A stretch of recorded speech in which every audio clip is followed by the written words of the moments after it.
Kebijakan pemerintah provinsi di dalam penanganan dampak COVID ini salah satunya adalah meluncurkan jaring pengaman sosial atau yang kita sebut dengan JPS Gemilang. JPS Gemilang ini ditujukan untuk membantu masyarakat yang terdampak agar dapat memenuhi kebutuhan hidupnya. Di dalam konteks memenuhi kebutuhan hidup ini, kebijakan kita adalah pertama memberikan JPS ini 3 tahap. Tahap pertama pada bulan April, dan insya Allah tahap ketiga dalam beberapa hari ke depan, pertengahan bulan Juli. Yang kedua, pemerintah provinsi tidak membagikan uang kepada masyarakat, tetapi kita memilih membagikan barang, kebutuhan mereka, tetapi kebutuhan itu kita membelinya dari produk UMKM. Karena UKM kita juga adalah terdampak oleh COVID ini. Kendala yang terutama adalah soal data. Dan ini bukan hanya di NTB, ini masalah nasional. Kelemahan kita adalah soal data. Satu-satunya acuan data untuk bantuan sosial seperti jaring pengaman sosial selama ini adalah namanya DTKS, Data Terpadu Kesehatan Sosial, di mana di dalamnya berisi 40% warga di NTB ini dan juga di daerah lain yang tingkat kesehatannya terendah. Nah, ketika COVID ini datang, begitu banyak bantuan yang masuk dari pusat, dari Kemensos, belum lagi bantuan dari pemerintah provinsi, juga ada bantuan dari pemerintah kabupaten, juga ada bantuan dari pemerintah level desa menggunakan dana desa. Sehingga pekerjaan yang terbesar pada JPS tahap pertama menuju JPS tahap kedua adalah memperbaiki data. Bagaimana caranya? Pertama, prinsip kita, orang jangan menerima bantuan itu double. Jadi kalau sudah menerima bantuan dari pusat, kita harapkan tidak menerima bantuan dari daerah. Nah, memperbaikinya adalah semua data kita kembalikan ke desa. Dan semua daftar nama keluarga penerima manfaat itu di SK-kan oleh kepala desa atau lurah. Nah, sehingga diharapkan tidak terjadi tumpang tindih penerima manfaat atau memperkecil adanya persoalan-persoalan ketidakakuratan di lapangan atau protes-protes. Persoalan yang kedua adalah kita ini bekerja dalam kondisi darurat, memerlukan kecepatan. Dan kebijakan Pak Gubernur adalah kita membagi langsung ke desa-desa. Nah, sehingga mengatur jadwal ini merupakan persoalan tersendiri dalam kondisi COVID. Harus ada social distancing, ya, harus ada sosialisasi. Jadi persoalan distribusi ini menjadi persoalan kedua yang akhirnya berakibat karena datanya belum lengkap, lalu distribusinya menjadi mundur jadwalnya, sehingga ada beberapa barang yang akhirnya sebagian kecil itu wajarlah. Ada telur yang terlambat, akhirnya harus diganti sebelum dibagi ke masyarakat. Nah, sehingga di tahap-tahap berikutnya, khususnya di tahap ketiga ini, persoalan itu akhirnya insya Allah clear soal data. Datanya kita perbaiki, bahannya tidak kita bagi lagi bahan yang mudah busuk atau berpotensi untuk menjadi rusak ketika diangkut. Dan yang ketiga juga adalah semakin banyak UMKM, semakin banyak masyarakat yang dilibatkan, dan kita melibatkan penuh kabupaten kota di dalam memilih IKM mana yang akan dilibatkan. Kita meminta rekomendasi dari pemerintah kabupaten dan pemerintah kota. JPS tahap 1 105.000, JPS tahap 2 125.000, JPS tahap 3 kira-kira jumlahnya sama atau sekitar 120.000. Jadi ada 350.000 penerima manfaat dari JPS ini. Alhamdulillah, JPS 1 selesai, JPS 2 juga sudah tuntas beberapa hari yang lalu. Nah, kita akan menyalurkan JPS tahap 3 pada pertengahan Juli yang akan datang, yaitu sekitar tanggal 13. Kita akan luncurkan di Lombok Timur.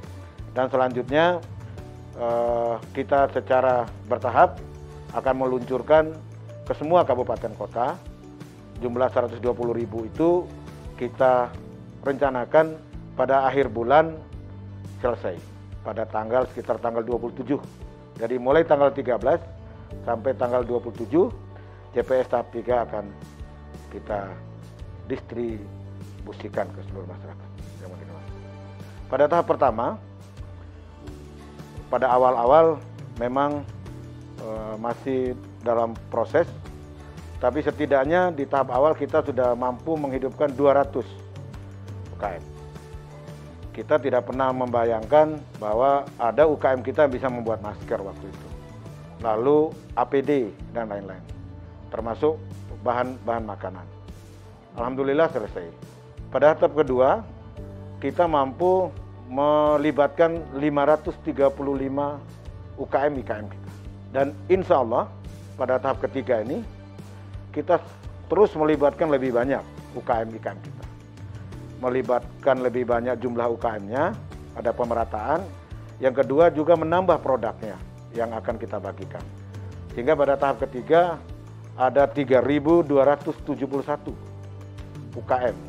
Jadi kalau dibandingkan dengan tahap kedua, setidaknya kita melipat 4 kali lipat jumlah UKM yang kita libatkan. Nah, kalau dihitung-hitung 3.000 lebih itu kalau masing-masing UKM bisa menghidupkan 5 atau sampai 10 pekerja, berarti ada sekitar puluhan ribu orang atau pekerja yang bekerja di UKM-UKM ini yang bisa dibantu. Itu dari sisi UKM-nya. Tapi sesungguhnya seperti konsep Bapak Gubernur, dengan membantu UKM-UKM ini untuk suatu komoditi tertentu, sungguh kita itu menghidupkan rantai ekonomi. Jadi ketika kita memesan beras misalnya, di situ ada packing, di situ ada ongkos transportasi misalnya. Ketika kita memesan kopi, sama, ada packing, ada transportasi, dan lain-lain. Sehingga ada sebuah geliat yang juga menggerakkan sektor-sektor yang lainnya. Selalu ada secercah harapan di tengah bencana ini. Jadi momentum wabah COVID dengan membagikan bantuan JPS ini, Pak Gubernur dan kita semua mengambil kebijakan sekaligus untuk menggeliatkan ekonomi. Caranya adalah semakin banyak UKM yang kita libatkan, kita beli produknya, tidak ada satupun produk dari luar.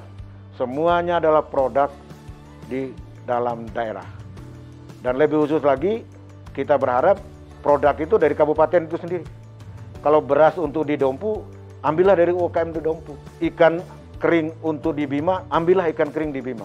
Sehingga itu sangat terasa menggeliatkan ekonomi di daerah. Nah, model inilah akhirnya bermanfaat, hanya kita memiliki pertama klaster zonasi terhadap UMKM. Dengan modal pengetahuan terhadap kemampuan IKM ini, akhirnya kita tahu berapa jumlah IKM kita. Apa persoalan mendasar dari mereka? Persoalan manajemen, kelembagaan, peralatan, kapasitas, soal pemasaran, dan lain-lain. Nah, inilah yang akan kita teruskan di dalam program stimulus ekonomi.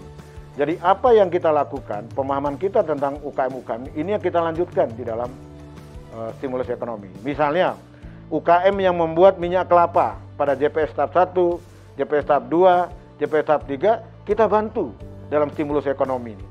Kita bantu mesinnya, kita uruskan izin-izinnya, sehingga pada waktunya nanti UKM-UKM ini dia bisa berproduksi, meningkatkan produksi, dan produksinya bisa dijual ke masyarakat.